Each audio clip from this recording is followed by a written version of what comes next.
Matagumpay na nasabat ng Philippine Drug Enforcement Agency BARM, katuwang ang Armed Forces of the Philippines at Philippine National Police ang milyong-milyong halaga ng hinihinalang marijuana kush sa Tawi-Tawi. Sa isinagawang operasyon ng mga hanay, nadakip ang 2 Malaysian national na umano'y sangkot sa illegal drug trafficking at nasabat sa kanila ang 4 na vacuum-sealed na plastic bags na may lamang dried marijuana kush na may bigat na humigit kumulang 1 kilo. Bukod dyan, nasamsam din sa kanila ang 135 plastic bags ng tangkay ng fully grown marijuana at mga dahon nito na may bigat na higit 33 kilo at 50 plastic bags ng tuyong marijuana kush na may timbang na 25 kilo.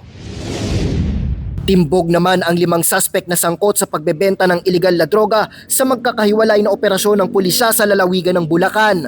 Alas 4 ng umaga ng ikasa ng Bulacan Police ang isang bypass operation sa Barangay Santo Cristo, Pulilan, Bulacan kung saan nadakip ang 2 drug suspect at na-recover sa kanila ang humigit kumulang 3 gramo ng hinihinalang shabu na may halaga na higit 20,000 piso. Habang sa mga bayan naman ng Malolos at Hagonoy, nadakip ang 3 pang individual, dahilan para masabat sa kanila ang 6 na sachet ng hinihinalang shabu na aabot sa higit 22,000 piso ang halaga. Hating gabi naman ang madakip ng Rizal Police ang 6 na suspect sa operasyon nito sa Barangay Mali, San Mateo, Rizal.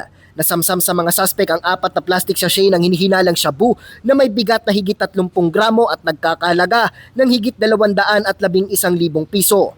Mahaharap ang lahat ng mga suspect sa kasong paglabag sa Republic Act No. 9165 o Comprehensive Dangerous Drugs Act of 2002.